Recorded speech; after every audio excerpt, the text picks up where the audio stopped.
So, how much trouble is the comic industry really in? It's a question that has a lot of different angles, and you can choose to look at it in a lot of different ways. Your perspective of what you consider trouble is kind of the operative thing here. Let me explain.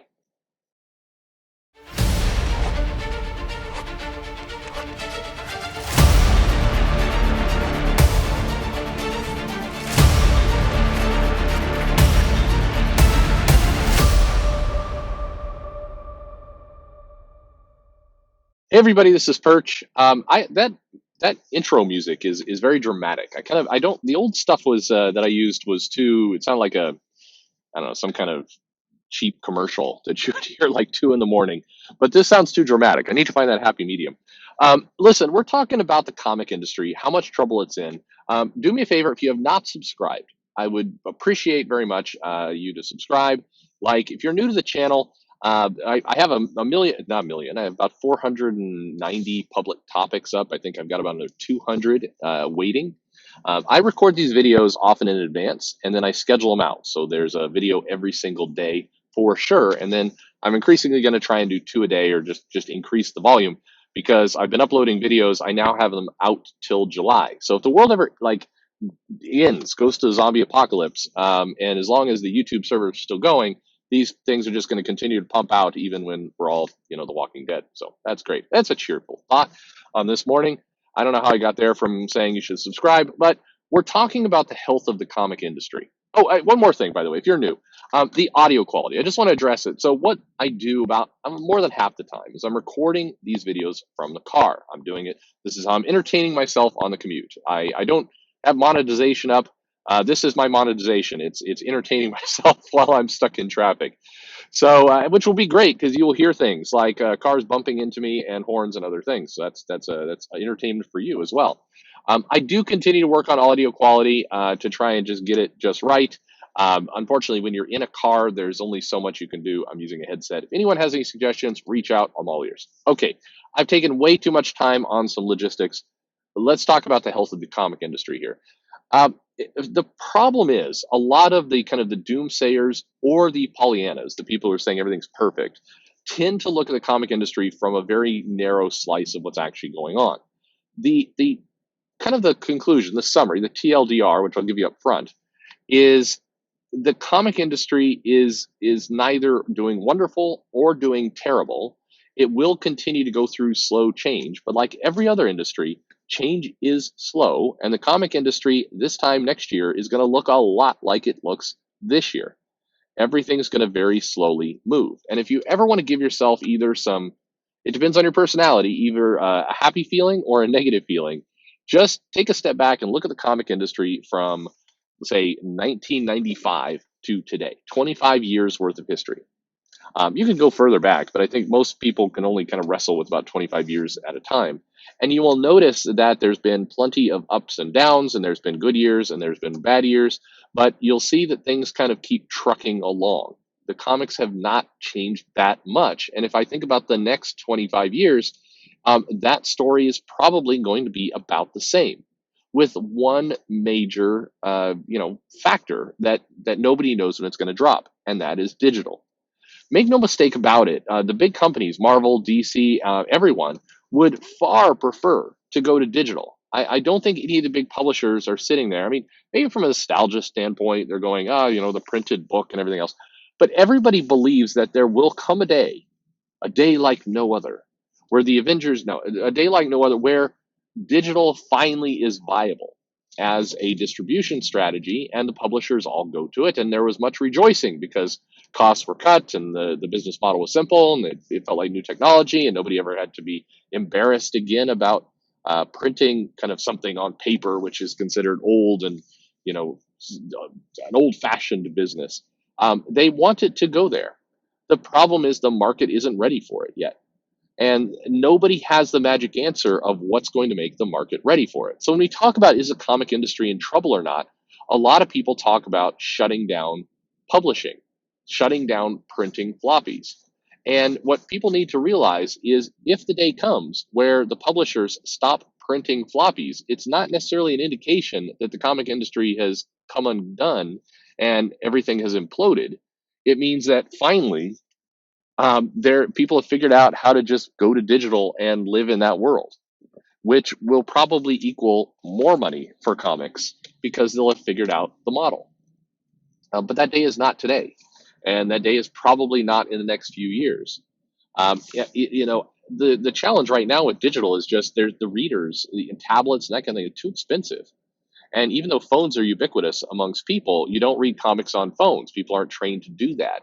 And some have brought up, hey, but what about Japan? Everybody went to it there. Well, yeah, but Japan has a society, and same with Korea and others, where there's more trains, there's more mass transit, there's more. You're not driving like I am now, and so you need something to occupy your time. If I tried to read comics on my phone right now, I would get in a wreck, which is true of the majority of people in this country, America. But that's not true in Japan. So of course digital was going to flourish there because, also if you don't have your car, you don't have the storage space to haul around these books. So a lot of things on a tablet or a phone makes logistical sense. That environment isn't here. But outside of that, the other thing people point to of the comic industry is in danger of collapse is weirdly that Disney and Time Warner, AT&T Time Warner, own the two big publishers. And this has been something again that this is not new. This has gone on since forever. I mean, before Disney and Time Warner owned it, which was if a big company ever buys one of the publishers, and for a long time people speculated that DC or Disney would buy DC. I don't know why, but that was always something that people would talk about in the 80s and the 90s.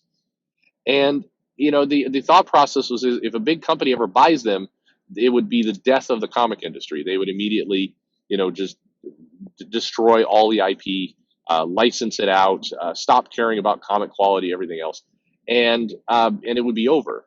But as we've seen, the big companies need the small companies. They need those ideas.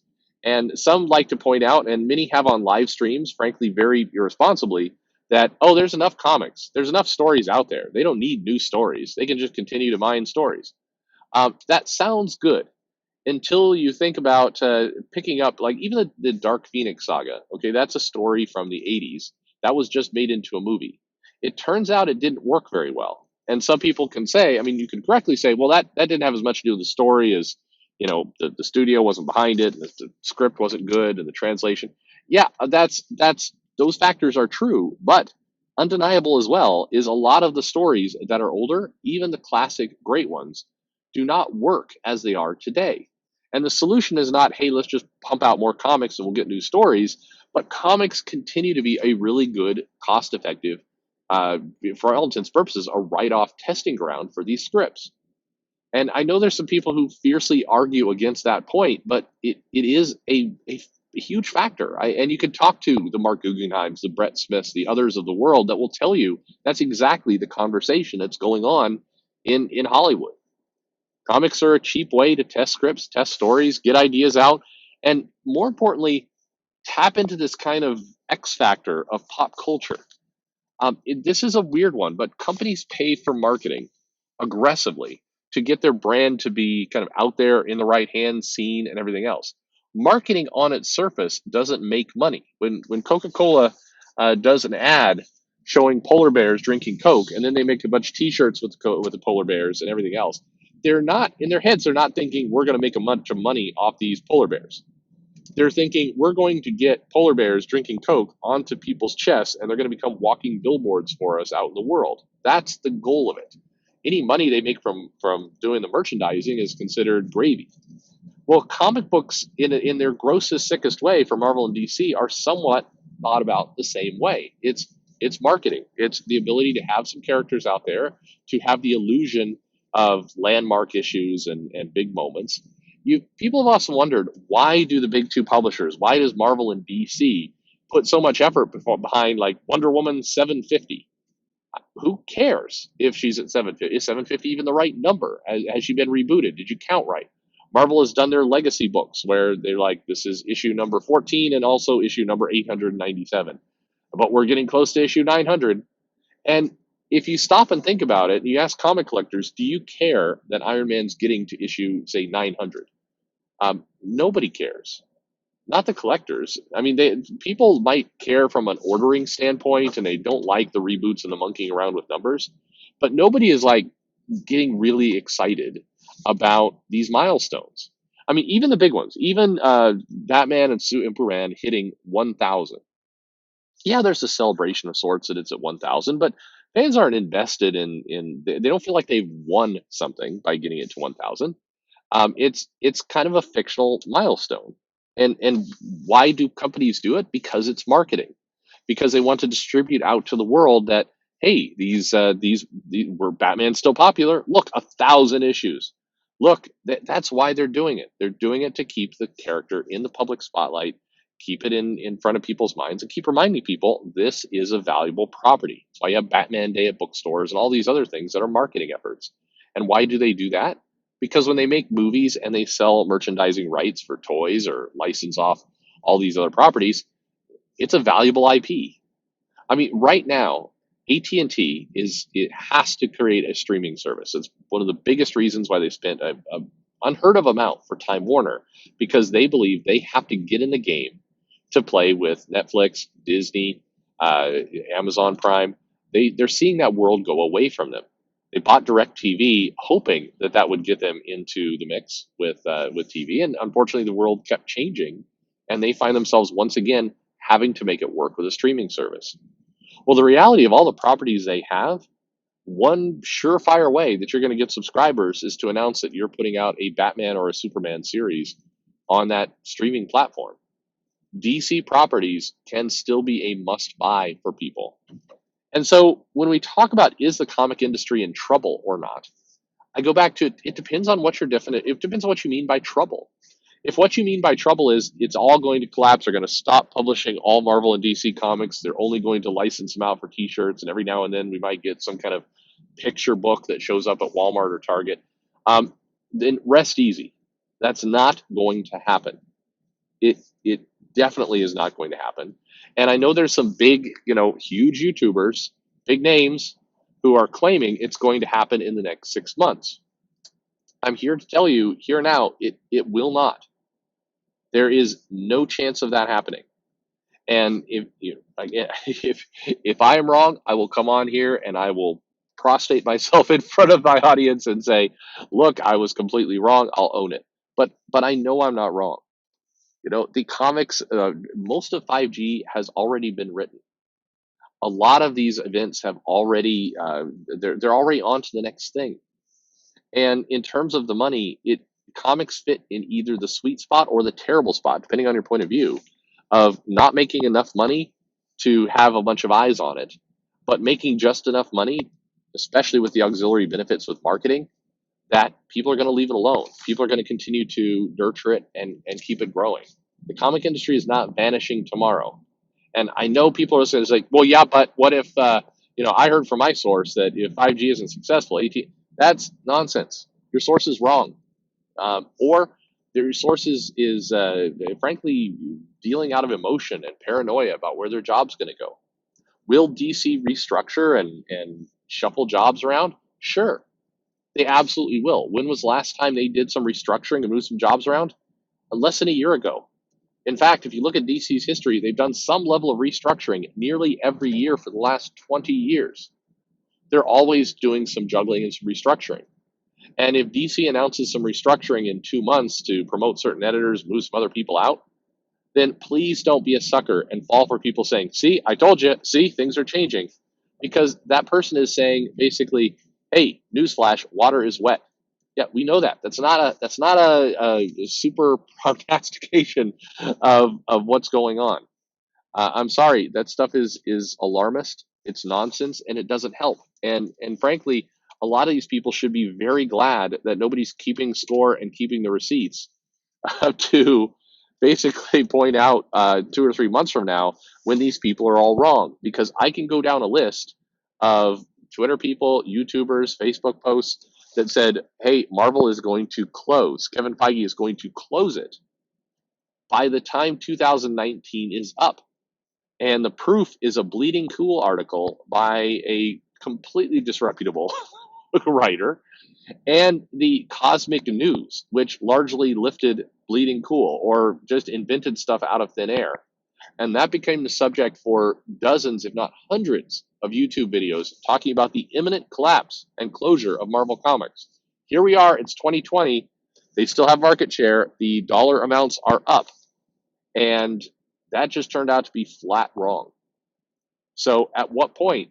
I mean, does somebody need to go around and say, hey, so what happened? Those videos are still up, by the way. You can search for, is Marvel Comics closing? And you can see a lot of analysis from experts telling you that it's over.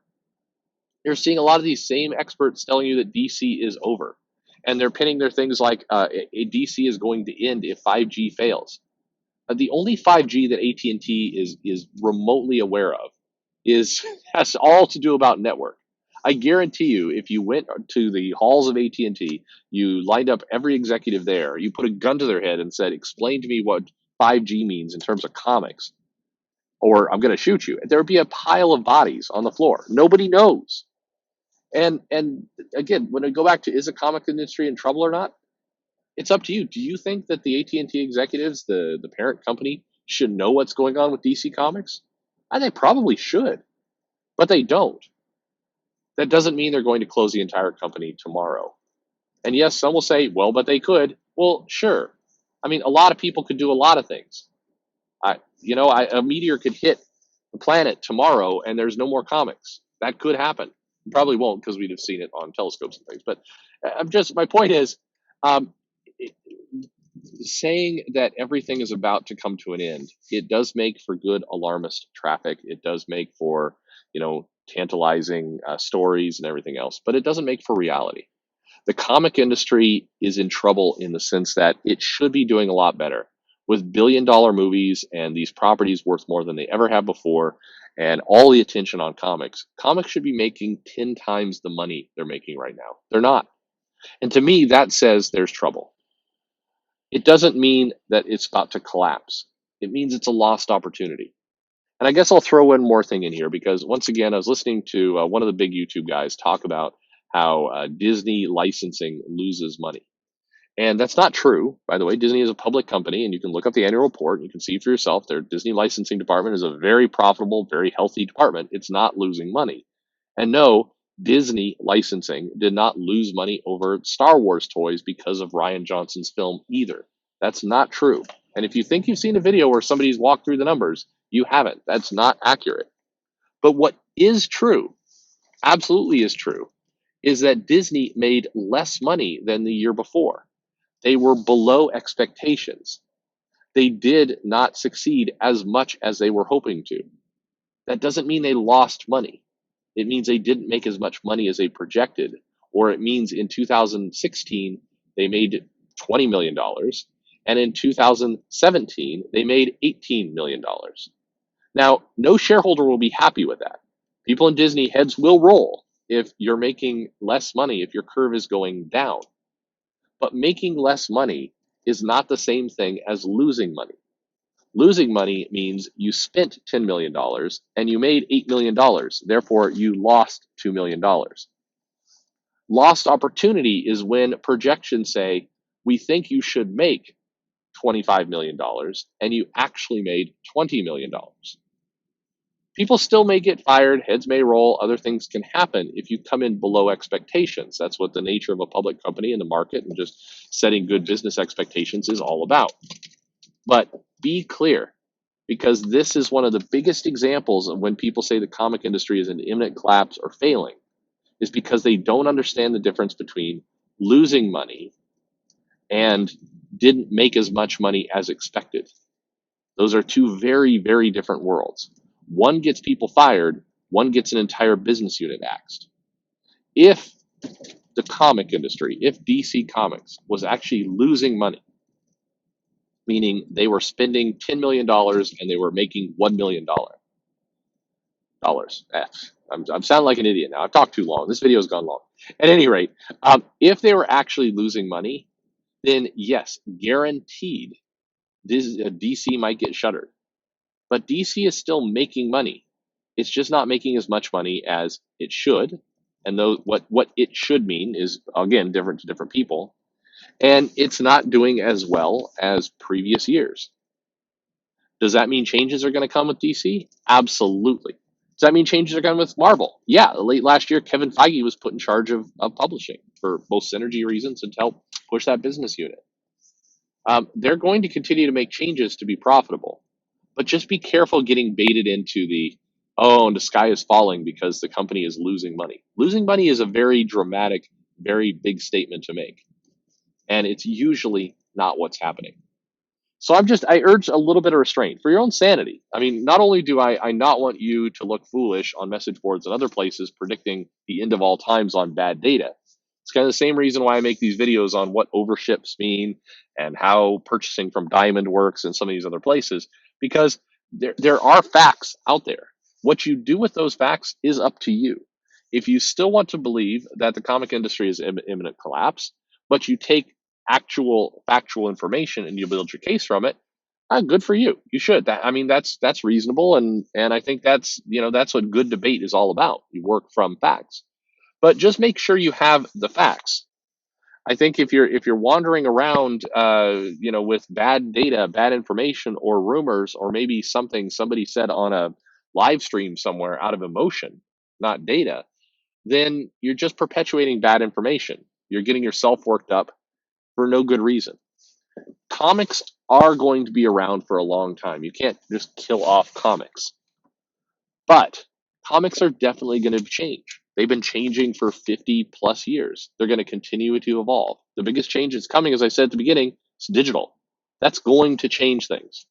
How it changes it, when it changes it, that's a really cool topic to discuss. I wish there were more live streams on that, rather than the sky is falling, the sky is going to fall tomorrow. Because for the people who are doing those shows and those live streams, I mean, what happens a month later? You just look like an idiot, or at least to me anyway. Whatever. Everybody is free to do whatever they like. Of course, have your own opinions, do your own thing. I'd like to hear some of yours. So leave a comment below. Let me know what you're thinking. Let me know your thoughts on the matter. Hey, if you have a compelling argument for the comic industry collapsing, I'd love to hear it. I'd like to. I'm always excited to be educated. I'm wrong on a regular basis. Here's a secret: every human being is. So let's get the facts out there. Let's talk about things. Let's be reasonable people, or not, whatever you'd like. Leave a comment below. Like, subscribe, as I mentioned at the beginning. Follow me on Twitter at Comic Perch. If once upon a time you were subscribed or you were following me at Twitter, just you might want to check again if you still are. For whatever reason, randomly, people seem to come and go from Twitter and YouTube. I don't think it's their doing, but maybe it is. I just don't know anybody who would manage their follower list that closely. But who knows? Thanks for listening, most importantly, and hey, have a great day. Enjoy some comics.